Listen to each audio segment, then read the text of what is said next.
Marcus Beecham, Minister of Music at Greater New Vision Christian Center. I've been playing ever since I was about 10 or 11. I started out playing the guitar and somebody broke in the church and stole it, so I just got on the organ and started playing by ear, of course. So.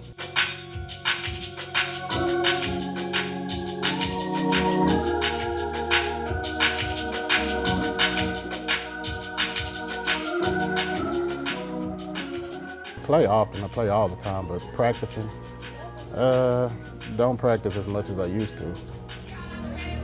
Daily I shall worship thee, Lamb of God who died for me. Now, so I have to kind of, turn the music down a little bit and turn down some things so it won't get in the way of my wife, my family. But I mean, my wife understands it's what I do for a living and it pays the bills. So I just try to make sure I make enough time to spend time with them.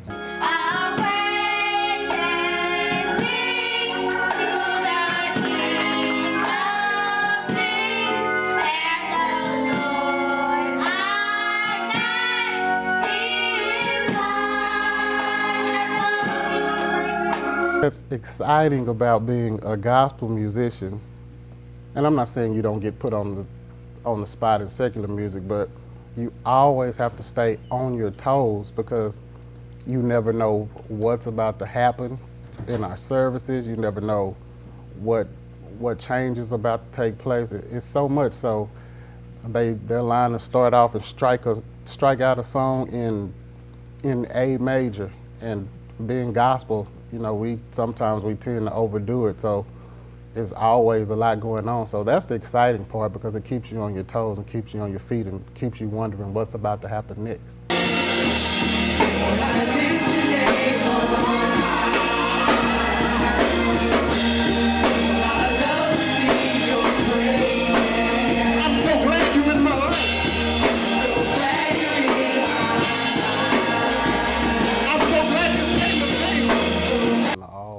Sorts of music, from not just gospel, because I've been influenced outside of the gospel music, but I would say jazz. That's a big part. To let no one tell you that you're not able. I know people say this all the time. Don't ever let anyone tell you that you're not going to be able to do nothing, and that's really true.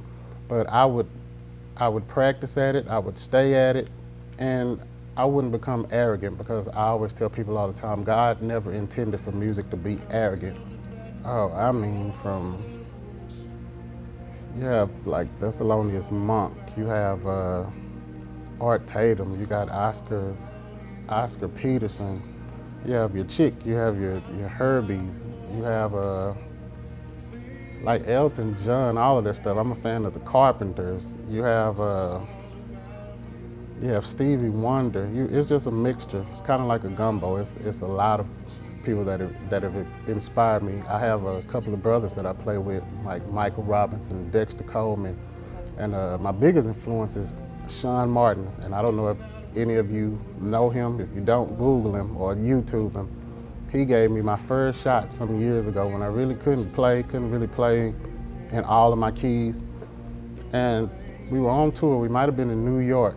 And I was calling him to the room, and I was like, "Hey, Sean, you gotta show me some stuff. You gotta share it with me." And he wouldn't show me anything for the whole 5 months we were on tour. So he came to my room with like 30 or 40 CDs, and he threw them on my bed, and he said, "It's not that I'm trying to be mean to you, not that I don't want to show you anything, but," he says, 95% of what you play is what you listen to."